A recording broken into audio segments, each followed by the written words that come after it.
Hotel में ना एक बाबा जी बर्तन मांजते थे, बूढ़े आदमी थे, 70 साल के करीब उम्र थी।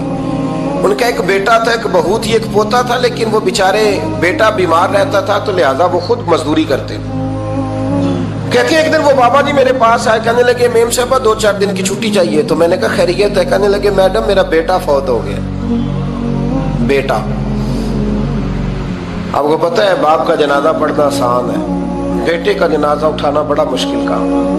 कहती है मैं कुछ लिख रही थी, मेरे हाथ से कलम गिर गया, मैंने खुद गाड़ी भेजी, बाबा जी गांव चले गए जहां वो रहते थे। कहती 2-3 दिन के बाद मैं और मेरा शौहर गए तो रास्ते में हम बातें कर रहे थे कि क्या ताज़ियत करेंगे, एक ही बेटा था, कोई रिश्तेदार भी नहीं, तो उसकी तो कायनात उजड़ गई, किन लफ्जों से उसे ताज़ियत क्या कहेंगे।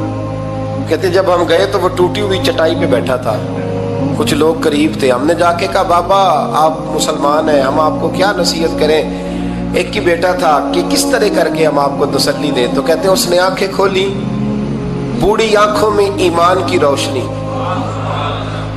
कहने लगा बीबी क्या ताज़ियत की बात करती हो, मैंने को पैसे जमा करा के बेटा लिया था, खुदा ने फजल से दिया था, अदल से ले गया है, मैं अपने रब के फैसले में बड़ा राजी हूं। अल्लाहु अकबर।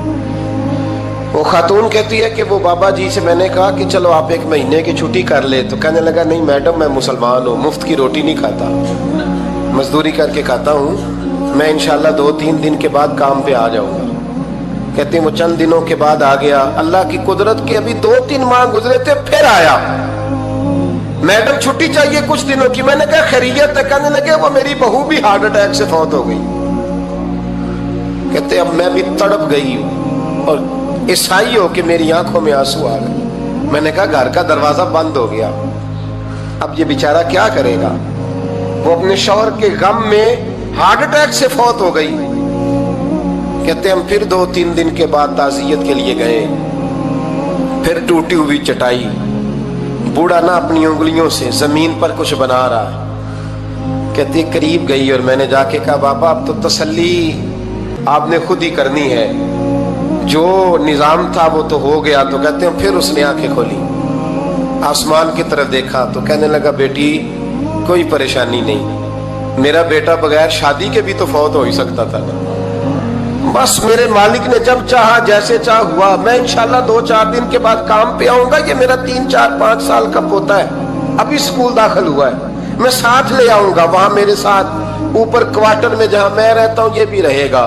कभी कभी मैं देखती छत पे खड़े होके कि दादा घोड़ा बना हुआ है और पोता सवारी कर रहा है, वो सवेरे उठता उसको स्कूल छोड़ के आता, शाम को लेके आता, प्यार करता, मोहब्बत करता।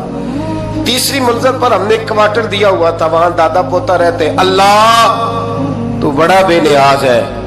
कहती है इकबाल एक दिन ना पोता ऊपर वाली मंजिल पे खेल रहा था, उसका पैर फिसला, वो गर्दन के बल जमीन पे गिरा, मुझे खबर हुई तो मैं दौड़ी, एम्बुलेंस मंगाई, खून से लिथड़े हुए उस बच्चे को दादे ने अपनी गोद में रखा।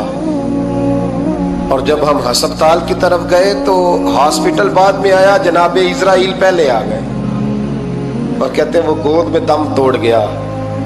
फिर दादे ने उसे अपने हाथों से गुस्ल दिया, फिर उसने अपने बूढ़े हाथों से कब्र खोदी और फिर मिट्टी डाल के कहने लगा इन्ना लिल्लाहि व इन्ना इलैहि राजिऊन, जे सोना ही मेरे दुख विच राजी, जे सोना ही मेरे दुख विच राजी। फिर सुख नु चुल्ले डावा। कहते वो मिट्टी डाली उसने और जब वो वापस पलटा तो मैं बाजू से थाम के होटल करीब लाई और मैंने उसके करीब कहा कि बाबा तू टूट गया है, तू बिखर गया है। तो कहते हैं यूं उसने हाथ रखे और यूं आंसू छटक दिए।